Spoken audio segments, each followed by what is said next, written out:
예, 저는 영남대학교 사범대학 수학교육과에 있는 조정수라고 합니다. 예, 제가 학교에서는 주로 이제 중학교, 고등학교, 교사가 되려고 하는 수학 선생님이 되려고 하는 학생들을 가르치고 있습니다.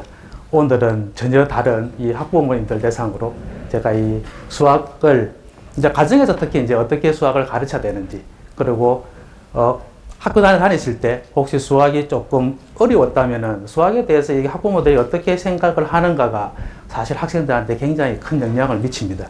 그래서 제가 오늘 말씀드리려고 하는 것은 왜 학부모들이 수학에 대해서 올바른 생각을 가져야 되고 그게 어떻게 교실에서 영향을 미칠까? 그에 관한 이야기인데, 앞에 이야기는 약간 수학에 관한 게 가끔씩 있습니다. 조금씩.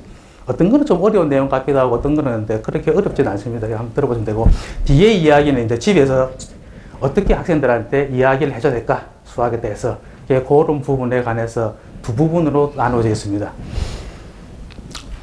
중고등학교 혹은 대학을 다니시면서 첫사랑에 관한 경험이 아마 있을 겁니다. 제가 아무리 마음을 주려고 해도 이 마음도 안 받아주고 그 많은 시간과 노력을 들였는데도 여전히 생각하면 마음을 아프게 하는 첫사랑이 있는데 이 수학이 그거 같거든요. 그래서 그 첫사랑을 다시 한번 만난다고 생각을 하시고 오늘 이 수학을 한번 보시면은 왜 내가 그 당시에 그 첫사랑을 내가 못 받아들이고 왜 그 사람은 나를 못 받아들였을까 하는 걸 좀 알 수 있지 않을까 생각을 합니다. 먼저 그래서 이 수학이라고 하는 게 어떤 건가를 조금 아셔야 아마 그 사람을 이해하는 데 도움이 안 되겠나. 그래서 제가 수학이 어떤 건지를 잠깐 설명을 먼저 드리고자 합니다. 지금 밖에 세상이 있습니다. 우리가 살고 있는 세상이. 그런데 그걸 보실 때 창문에 수학이라고 하는 창문으로 보시면은 이 세상 움직이는 게 모두 다 수학입니다. 다 수학으로 만들어져 있고 수학을 가지고 설명을 할 수가 있다고 이렇게 이야기를 합니다. 이 1923년에 잘 아시는 이 갈릴레오 갈릴레이라고 하는 그 유명한 사람이 우리가 살고 있는 세상이라고 하는 게 마치 책과 같은데 그 책이 어떻게 써 있냐면은 이 수학이라고 하는 언어와 그 다음에 수학이라고 하는 글자로 이렇게 써져 있답니다. 그래서 그 언어와 그 글자를 모르고는 아마 보시면 알겠지만 어두운 골짜기를 헤맨다고 하는데 참 우리 많은 학생들이 여전히 지금도 어두운 골짜기를 헤매고 있습니다. 이 수학이라고 하는 것 때문에 참 그 부분을 해석하려고 해결하려고 상당히 많은 노력을 하고 있지만 여전히 많은 학생들이 참 많은 시간을 들이고 수학을 공부하고 있습니다. 그래서 이 수학이라고 하는 게 뭘까를 한번 생각을 해봤습니다. 그래서 이 수학이라고 하는 게 제일 먼저 저희가 세상에 있는 사물이라든지 현상을 보고 거기에서 공통적인 게 뭘까? 이거를 이제 생각해냅니다. 그걸 우리가 추상화를 하는데, 그래서 저렇게 학교에서 배우셨던 정수, 자연수, 집합, 함수, 일차함수, 방정식, 부등식 이런 거를 막 합니다. 삼각형도 하시고 했는데 저런 것들을 우리가 수학적 개념이라고 합니다. 따라서 수학적 개념은 전부 다 이게 다 추상적 개념입니다. 그래서 애들한테 이게 어렵죠. 이게 추상적 개념이기 때문에. 조금 이따 제가 이 추상적 개념이라고 하는 게 어떤 건가를 제가 좀 설명드리려고 합니다. 그래서 저 개념이 정해지면은 우리는 그 개념이 어떤 의미를 갖느냐 이렇게 뜻을 한정시키는 작업을 합니다.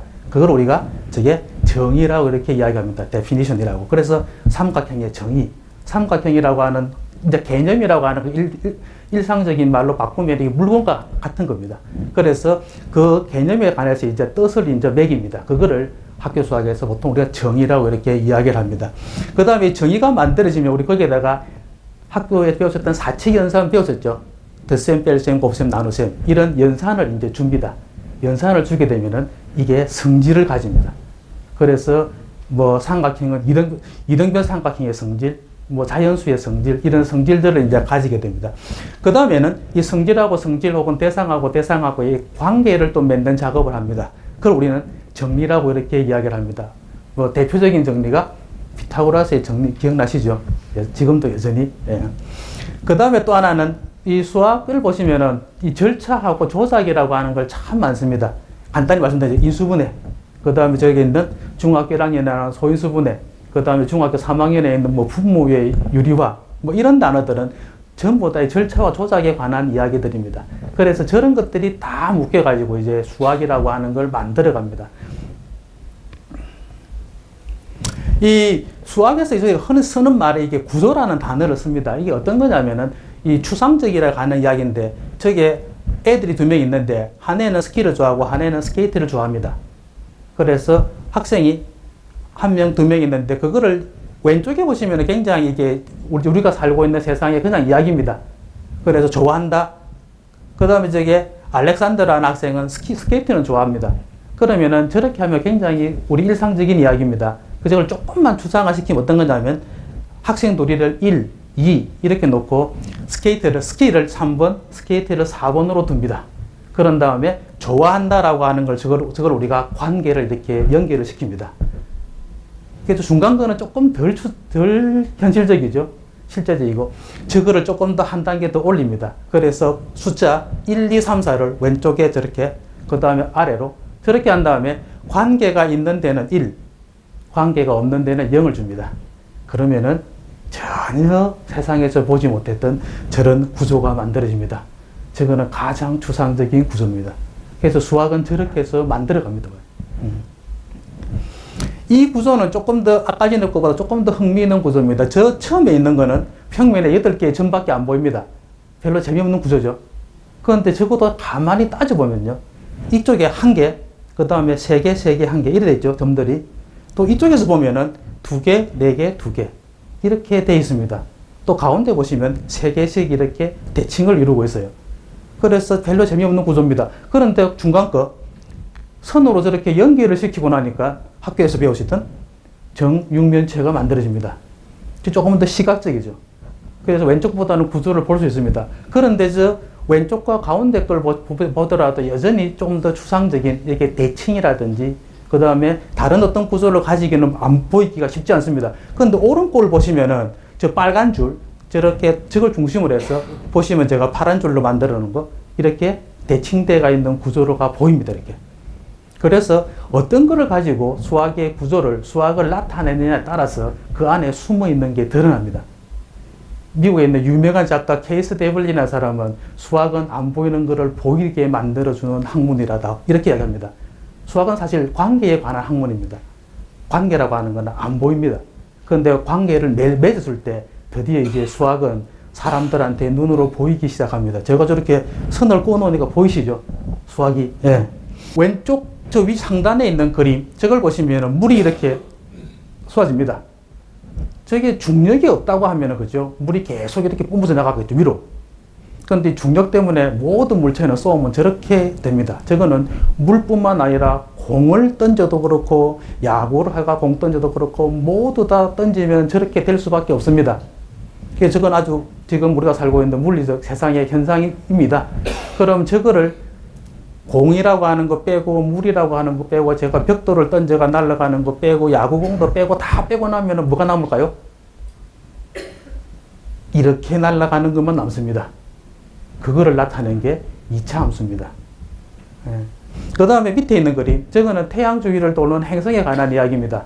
어떤 행성이든지 치우고, 그리고 태양이라고 하는 점과 그 다음에 행성이라고 하는 거 도는 거를 보면은 항상 저렇게 고등학교 때 배우셨던 타원으로 움직입니다.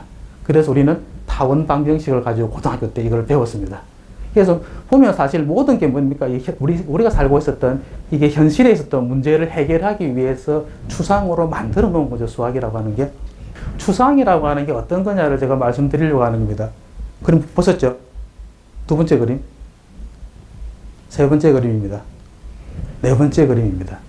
이게 어느 날 이게 네이버에 올라온 사진 중에 한 개입니다. 이게 어떤 공통점이 있는 것 같습니까? 현상이. 저 첫 번째 거는요, 오렌지 주스를 따려고 딱 하는데 꼭지가 떨어져 버렸어요. 그래서 황당합니다. 두 번째, 추리닝을 입으려고 딱 하는데 추리닝 이게 줄이 속 들어가 보고 못 꺼내고 있어요. 세 번째, 저 가위의 끝에 저 따롱따롱 달려가지고 저거 어떻게 뜯어야 될지도 모르겠습니다. 네 번째는 좌석 두 개를 앉아가지고 다리를 이렇게 벌리고 있어요. 다른 거를 다 치우고요. 저 네 현상에 공통적으로 있는 게 뭘까요? 이게 참 사람을 인내심을 혹은 약오르게 만드는, 저 보이시죠? 조그만하게 인내심을 시험하는 약 오르는 일상의 순간들이라는 제목을 붙입니다. 그러면은 약 오른다 혹은 인내심을 시험한다 이런 거는 사실 추상적인 개념입니다. 그렇죠?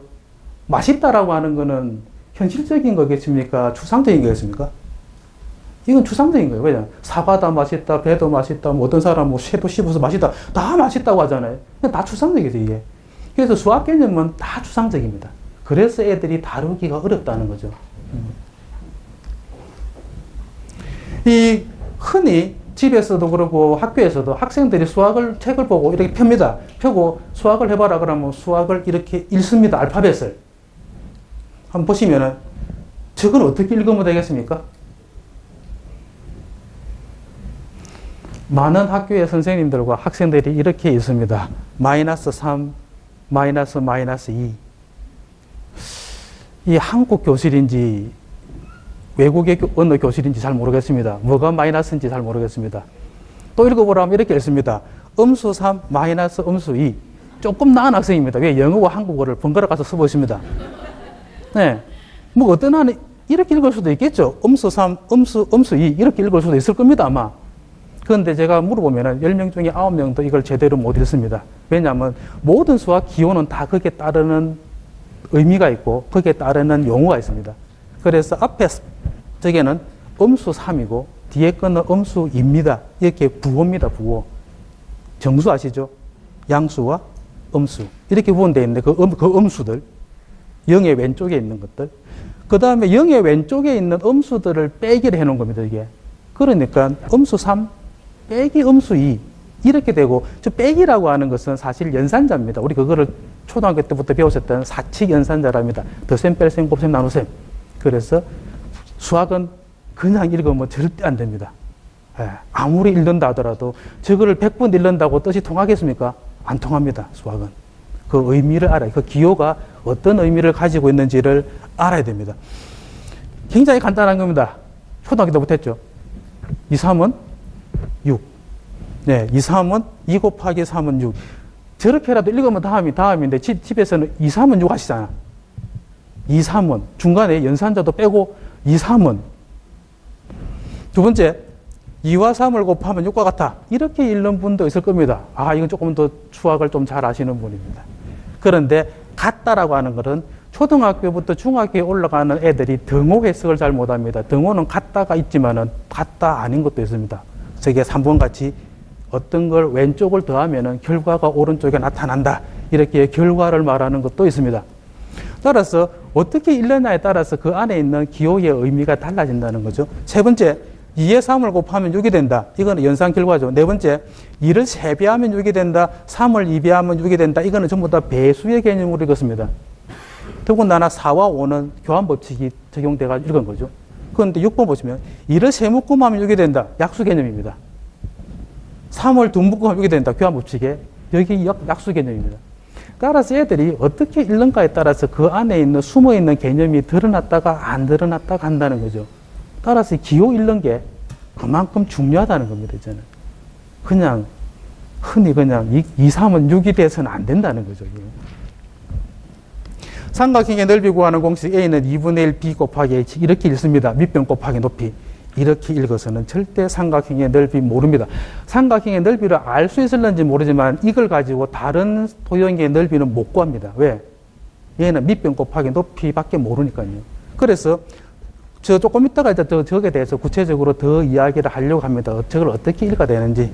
그 다음 네 번째 보시면 피타고라스 정리입니다. 역시 10명 중에 9명은 어떻게 읽겠습니까? 더하기 B제곱은 C제곱. 이렇게 읽습니다. 예. 그래서 학교 다닐 때 우리가 수학을 못했습니다. 예.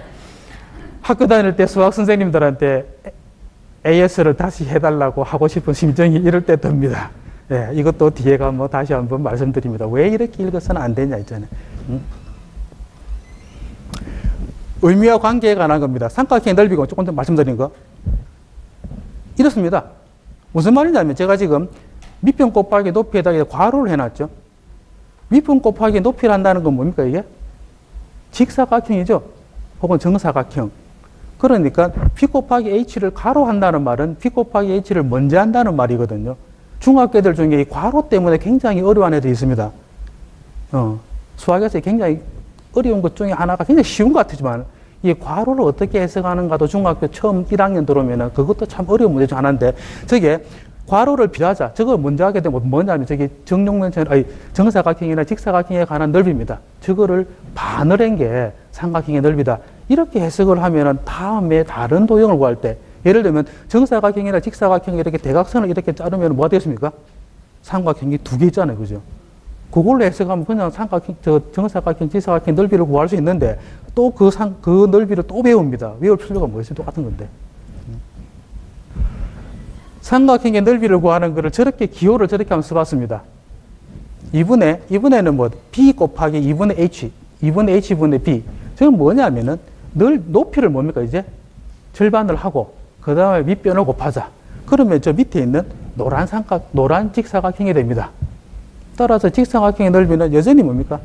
저 반밖에 안 되죠. 그래 같은 겁니다. 같은 건데 그림으로도 보시지만은 이게 수식은 같은데 이게 모양은 뜻하는 바는 전혀 다른 이야기들입니다. 그래서 같지 않다는 거죠. 학교에서는 전부 다 저걸 뭐랍니까? 다 같은 걸로 봅니다. 대수적으로, 기호적으로는. 그런데 그렇지가 않다는 거. 숨어있는 의미는 다르다고 하는 게 이야기입니다. 이 784라고 하는 숫자가 있습니다. 784를 98 곱하기 8 이렇게 하면은 뒤에 나머지가 0입니다. 그런데 저 밑에 제가 계산기로 소인수분 내라는데 784를 2의 4제곱 곱하기 7의 제곱 이렇게 하면 뭡니까 이게? 2하고 7은 어떤 수인지 아시죠? 소수. 소수의 곱을 거듭제곱해놓은 수로 나타냅니다. 위에 거하고 밑에 거는 뜻이 전혀 다르게 해석되죠. 위에 거는 뭡니까? 어떤 숫자로 나누었을 때 나누고 떨어지냐? 784는 어떤 수로 나누었을 때 떨어질 거냐? 이 문제였다면 밑에 거는 784는 어떻게 소수의 곱으로 나타낼까? 이거에 관한 이야기입니다. 그 다음 거는 28의 제곱입니다. 저거는 뭡니까? 784는 어떤 수의 완전한 제곱으로 나타낼 수 있을까 없을까? 이게 관한 거죠.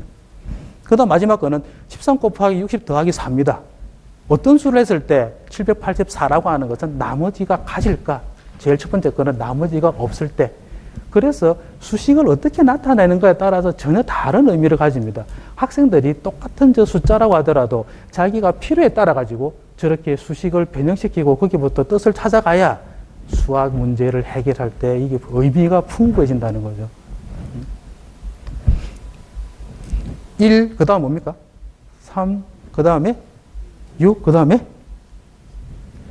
얼마겠습니까? 헤아려 보시면은 10이죠. 예. 이게 이제 보통 우리가 학교 수학에서 말하는 패턴 찾기입니다. 패턴 찾기라고 하는 거 다른 걸로 말하면 역시 관계를 맺는다 이런 말입니다. 보시면 첫 번째 거는 1인데 두 번째 거는 어떻게 보십니까? 이렇게 위에서부터 아래로 읽었습니까? 위에서부터 아래로 읽으면 1, 2죠. 그러다 또 위에서 아래부터 읽으면 1, 2, 3. 그러고 보면은 저 이전 거가 그 위에 항상 올라가 있는 게 보입니다. 그죠? 네 번째 있는 것도 앞에 거를 가지고 밑에다가 앞에 거 마지막보다 하나 더 많죠.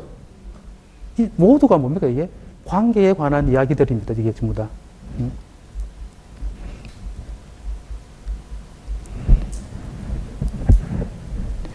6, 8, 10, 24.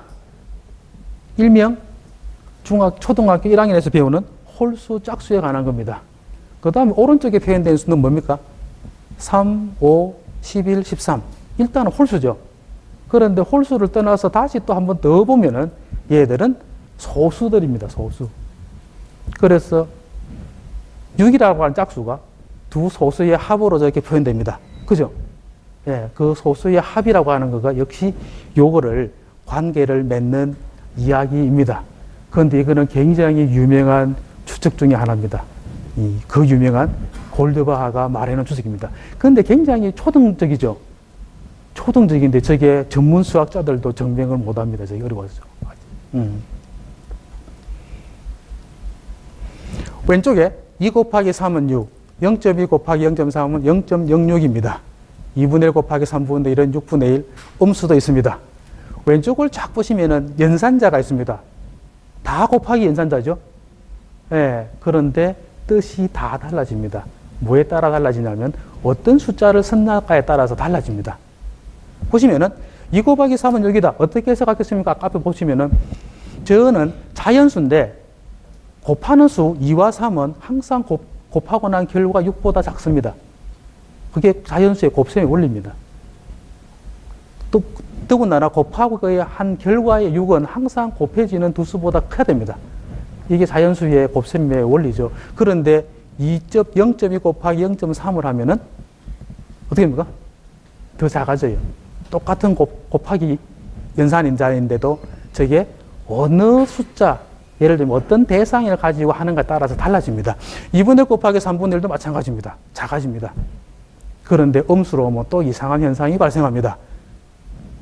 똑같은 곱하기인데 음수 3 곱하기 음수 2 하니까 양수 6이 나옵니다. 저거는 또 전혀 다른 의미죠.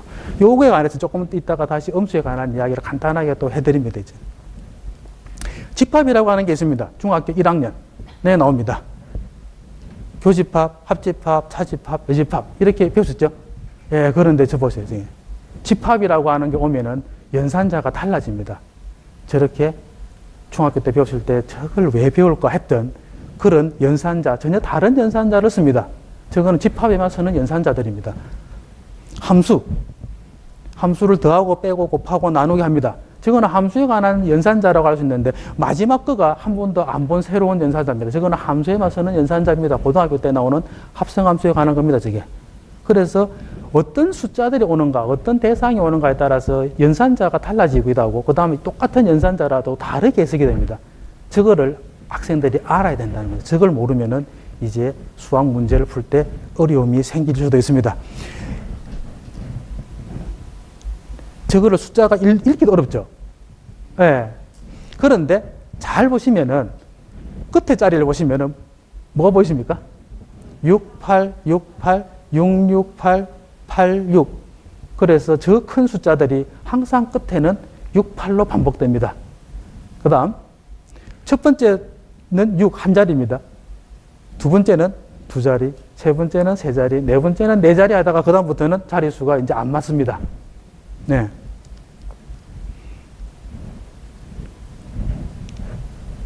두 번째는 마지막 숫자가 항상 6과 8입니다. 그 다음에 궁금한 건 뭐 있습니까? 저거 보시고.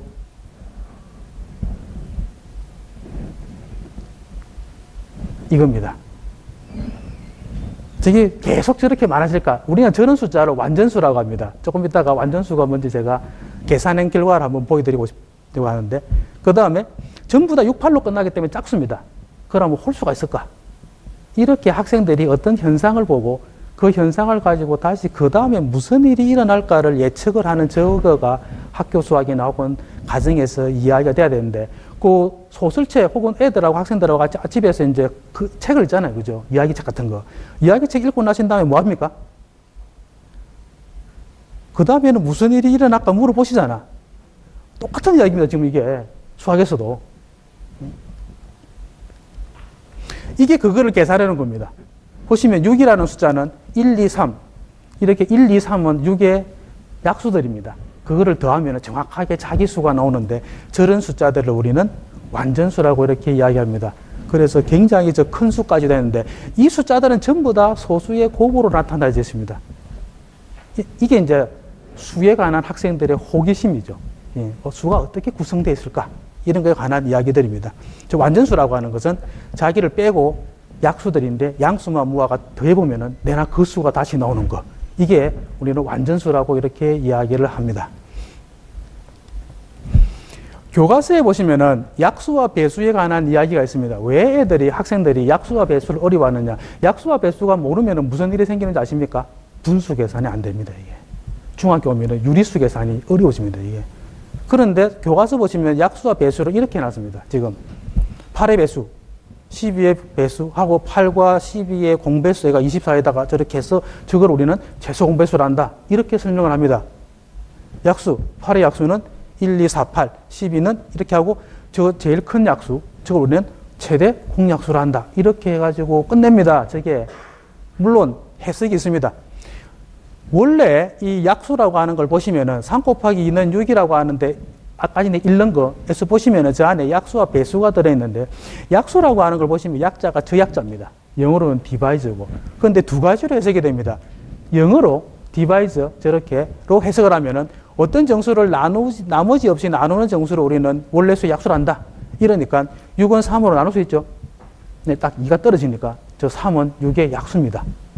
그런데 원래 우리 한국말에서 쓰던 약자는 묶음을 나타내는 약자입니다, 원래. 그러니까 어떻게 하냐면 6은 3으로 두 묶음으로 묶어진다. 이렇게 묶어지면 뭡니까? 그게 약수라. 예, 그래서 6은 3으로도 묶어지고 2로도 묶어지니까 3하고 2는 6의 약수죠. 그런데 밑에 거로 절대 해석해 놓은 책이 거의 없습니다. 예, 밑에 걸로요. 그래서 애들이 어려워한다는 거죠.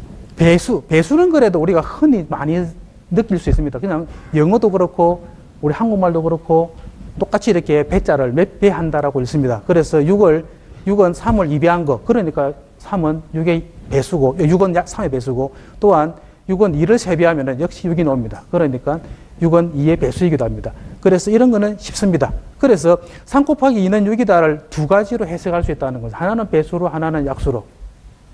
그래서 어렸을 때 배운 거를 저 약수와 배수의 개념으로 해석해보는 그런 경험도 중요한데 또 하나 중학교에서 많이 쓰는 것 중에 통분과 약분이라는 단어가 있습니다. 선생님들은 흔히 그냥 통분한다, 약분한다 이렇게 말합니다. 그런데 학생들은 사실 통분이 뭐 하는 건지 약분이 뭐 하는 건지 잘 모릅니다. 있잖아요. 원래 용어를 빼버려 가니까요. 그래서 통분이라고 하는 것은 공통분모로 만드는 거다. 그러니까 2분의 1과 3분의 1은 저런 걸 우리가 단위분수를 하는데 저거가 단위라고 하는 게 뭡니까? 딱 정해진 길이 아닙니까? 그죠? 그러니까 2분의 1, 3분의 1, 4분의 1, 5분의 1 이런 것들은 전부 다 단위 분수이기 때문에 2분의 1 더하기 3분의 1을 함부로 못합니다. 저거는 공통으로 되는 단위를 구해야 소수가, 분수가 가능하죠. 분수라고 하는 것은 1보다 작은 수를 나타내는 수이기 때문에 단위가 굉장히 중요합니다. 저것들이. 그 다음에 근데 약분이라고 하는데 저거는 기약 분수를 만드는 거다. 아까 전에 말씀드린 저 약자는 똑같은 약자입니다. 그래서 8분의 6은 4분의 3으로 저렇게 하는데 저걸 약분이랍니다. 뭐냐면 2라고 하는 수로 6과 8이 묶어질까 안 묶어질까를 물어보는 거겠죠. 중학교 3학년에 무리수 나옵니다. 굉장히 어려운 숫자 중에 하나입니다. 그림도 저렇게 그립니다. 그래서 있는데 제가 여기서 말하려고 하는 건 어떤 거냐면은 학교에서 혹은 집에서 교과서를 보시면은 저 1이라고 하는 게 어떤 의미인지가 없다는 거죠. 루트 2는 1.414 이렇게 하는데 1이 지금 1cm를 말할까요? 아니면 1m를 말할까요? 뭘 말할까요?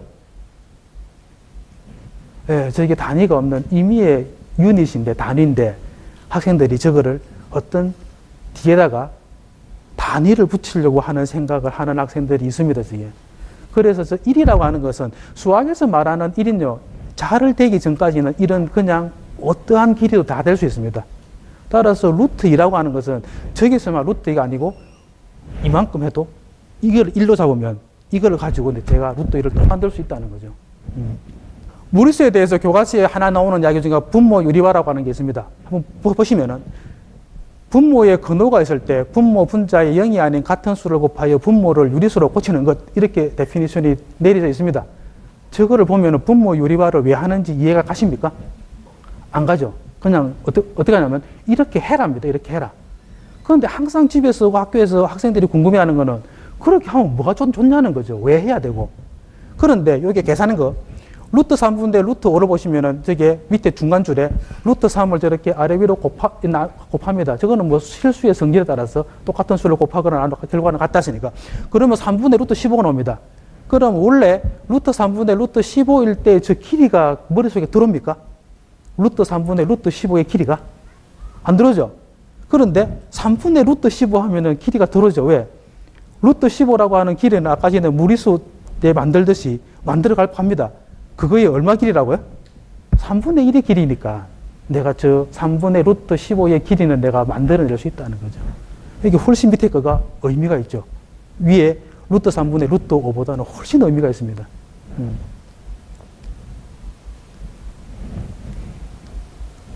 아까 전에 이야기입니다. 마이너스 3, 음수 3 곱하기 음수 2는 이제 양수 6이라는데 저 음수를 저때 어떻게 해석할까 여러 가지 방법이 있는데 교과서에는 이렇게 이야기해 놓은 책도 있습니다. 음수가 홀수에 나오면 결과는 음수고 음수가 짝수에 나오면 결과는 짝수다. 아, 놀라운 정리입니다. 이 정리인지 성질인지 그렇게 해서 학생들이 수학을 배웁니다. 그 어디다 써먹겠습니까? 홀수 개수, 음수 개수 해가지고 홀짝을 계산하는 거가.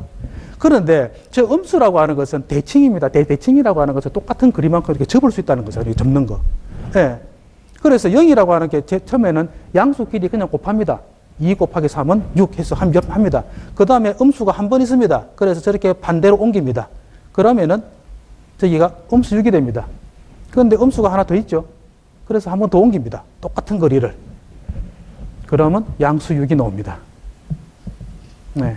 음수는 대칭으로 해석해 주시고 왜 그렇게 했느냐? 중학교 2학년 가면 닮음이 나옵니다. 닮음을 보시면 다음과 같은 그림이 나옵니다.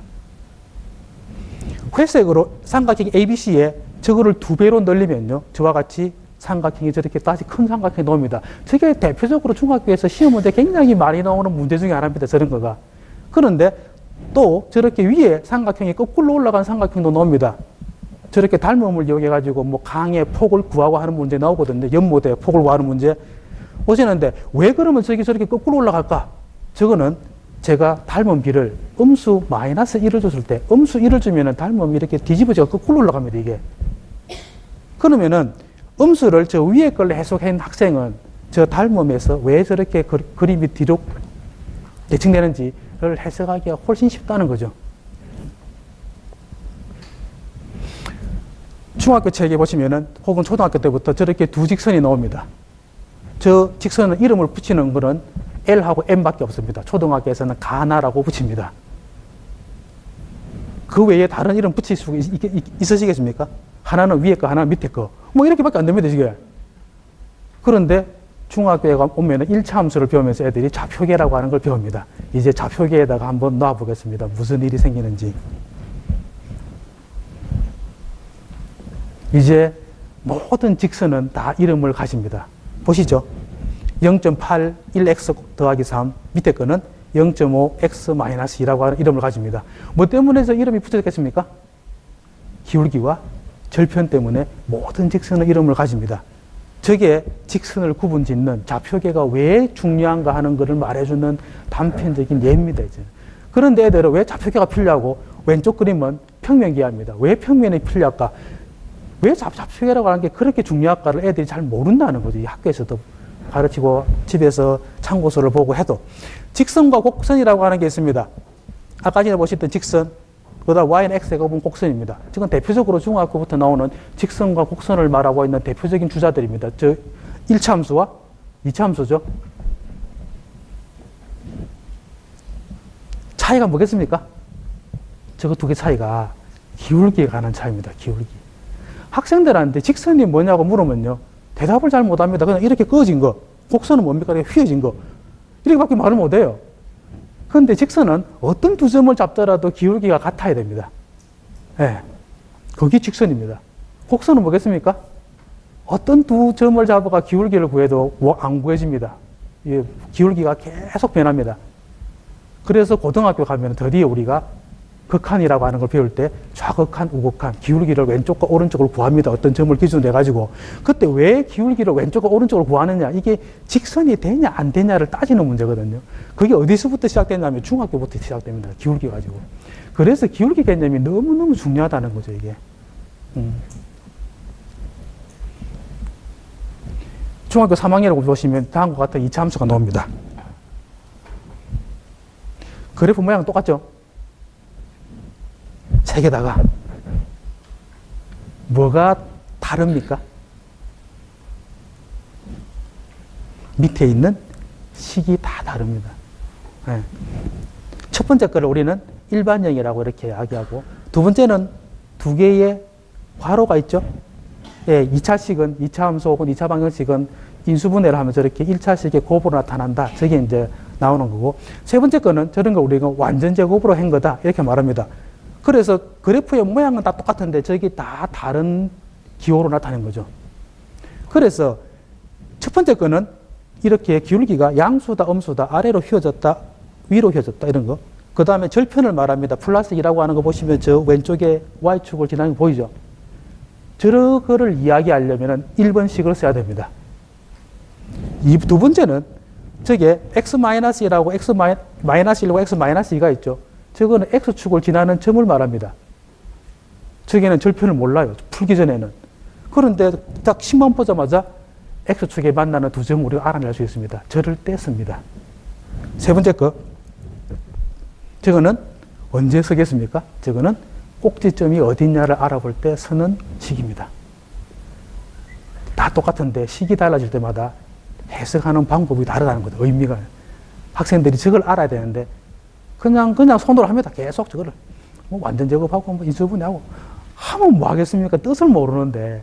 그래서 저렇게 의미를 가지고 수학을 해야 되지 않느냐 하는 이야기를 말씀드렸고, 그 다음에 제가 이제 말씀드리려고 하는 게 드디어 1번부터 10번까지입니다. 10개의 제가 원리를 한번 만들어 봤는데, 저 앞에서 제가 말씀드린 이 수학이 뭐냐고 하는 거를 모르신다면은 이 지금 기본 원리 10개를 말씀드려도 잘 모릅니다.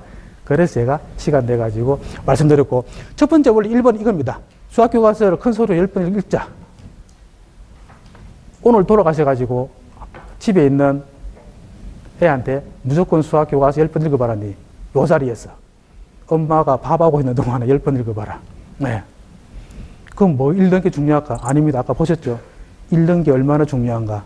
예, 10번 읽고 나면 예습 다 했습니다. 벌써. 정말이에요. 예, 한번 해보자, 한번. 간단한 건데도 집에서 실천을 안 합니다. 그러니까 수학 실력이 안 늘겠죠. 예. 중학교이기 때문에, 저는 중학교이기 때문에 기본기를 다지는 거가 제일 중요하지 않나라고 생각을 합니다, 저는. 그래서 수학 교과서에 있는 문장들은 전부 다 어른들이 써놓은 문장입니다. 그래서 학생들 중에 문장제 문제만 보면 어려워합니다. 왜냐하면 어른들이 쓴 문장이거든요. 그런데 어른들이 쓴 문장이 익숙해질 수 있는 가장 좋은 방법은 교과서를 읽는 방법밖에 없습니다. 큰 소리로. 교과서 읽고 주어와 동사를 정확하게 구분해내고 어떤 상황에 관한 이야기냐를 빨리 캐치할 수 있는 훈련은 교과서밖에 없습니다. 그럼 참고서 가지고 안 되나? 안 됩니다. 네, 참고서로는 하지 마십시오. 네, 교과서가 가장 좋은 문장입니다. 지금.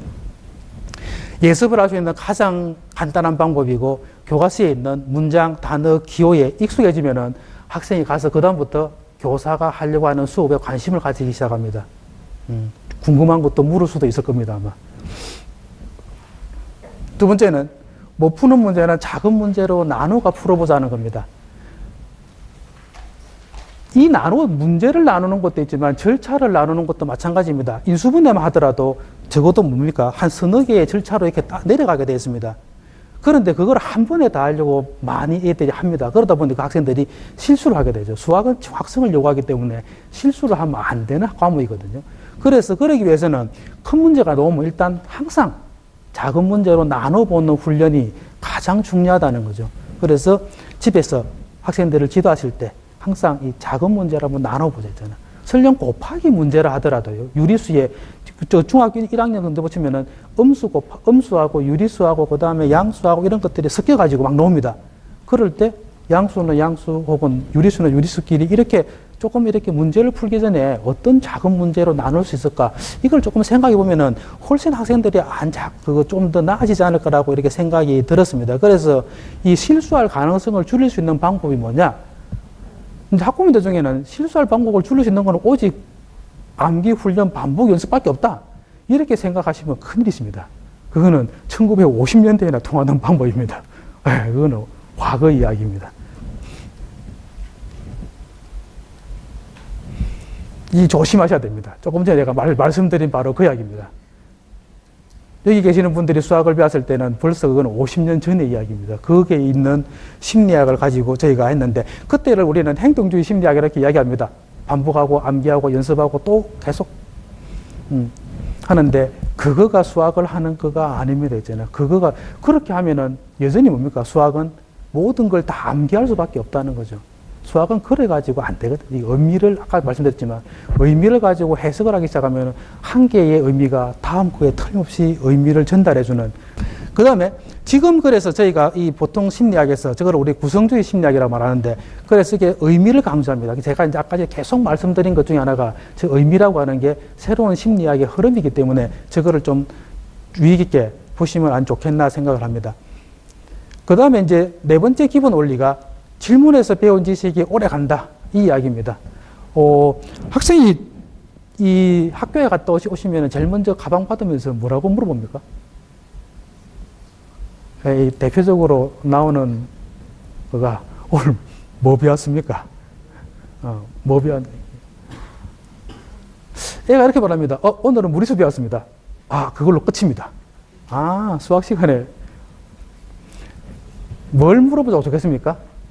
오늘 수업 시간에 선생님한테 네가 뭐를 질문해봤냐? 예. 어떤 질문을 했는지를 한번 물어보시기 바랍니다. 오늘 저녁부터 학교에서 질문을 몇 개 해봤냐?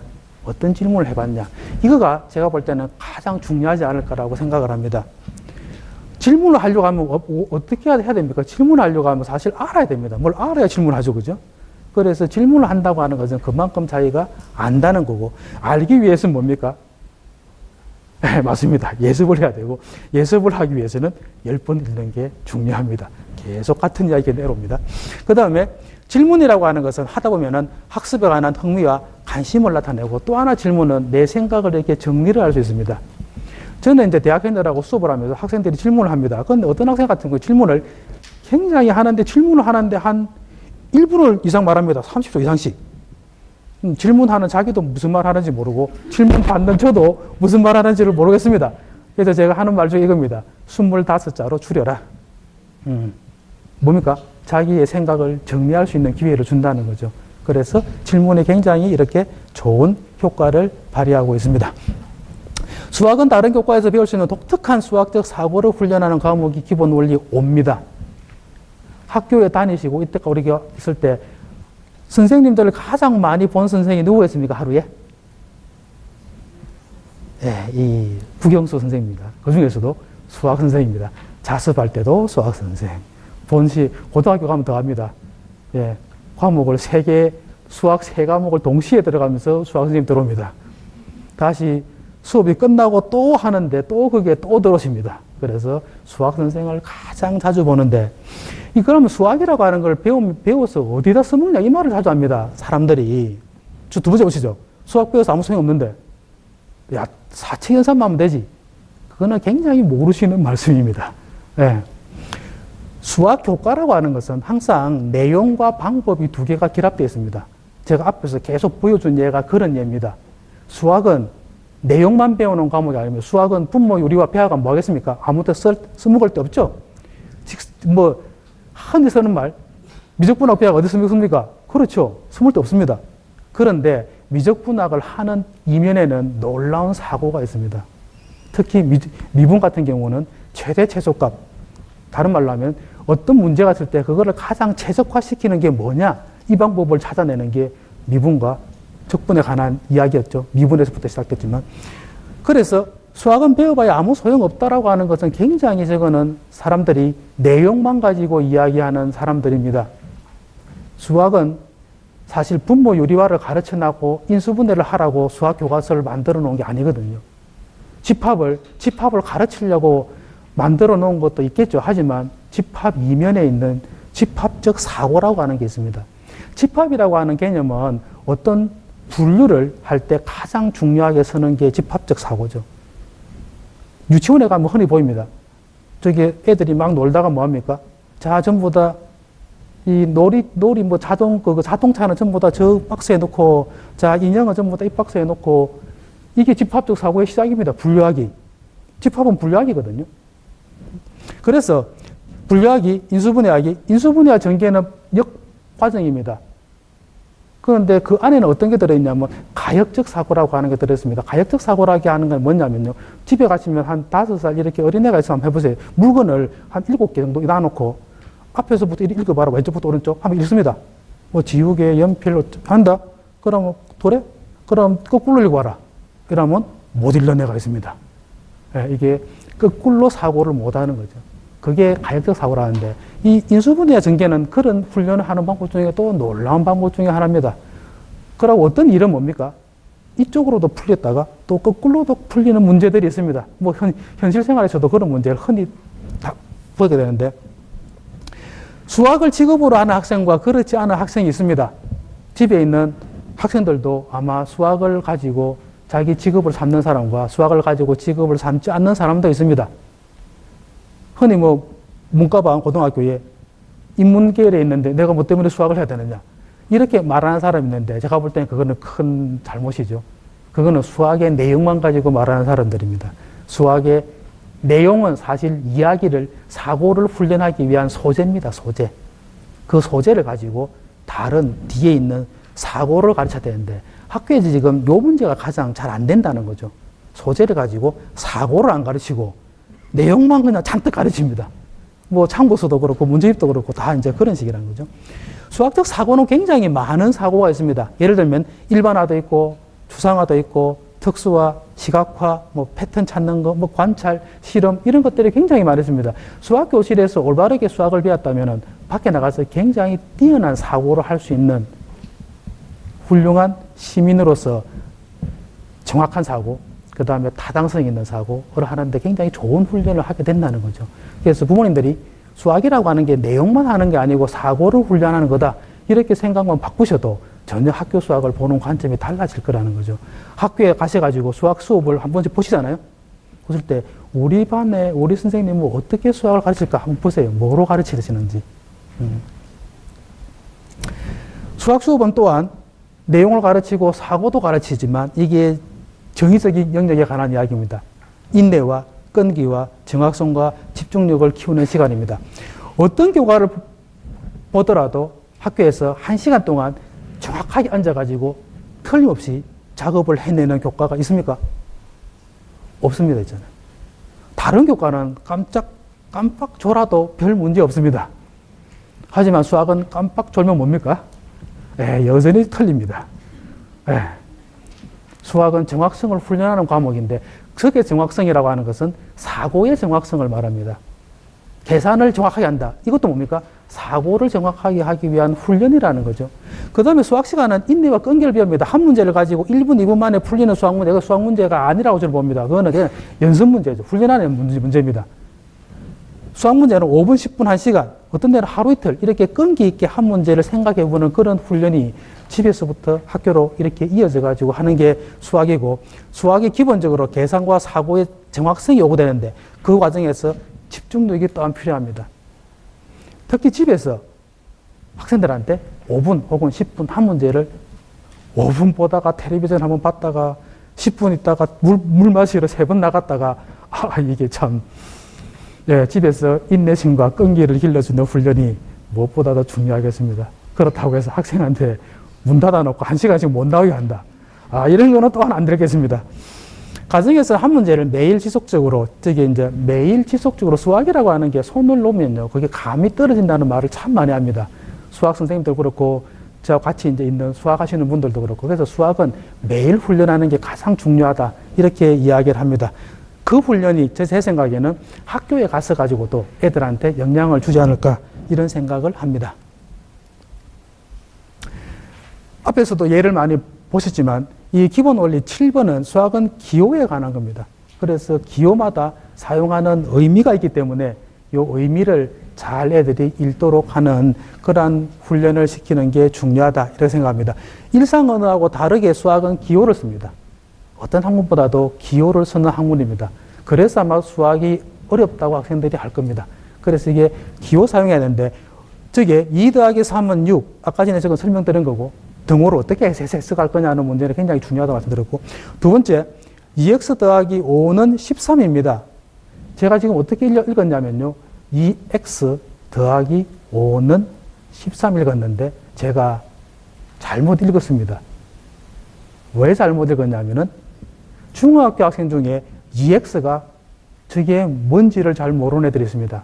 저거는 2 곱하기 x라고 읽어야 되는데 선생님들도 그렇고 학생도 그렇고 학교도 그렇고 저거를 2x라고 저렇게 읽습니다. 특히 중학교 1학년에 들어가 문자와 식을 처음 배우는 학생한테는 저거는 정확하게 2 곱하기 x라고 읽어줘야 됩니다. 계속.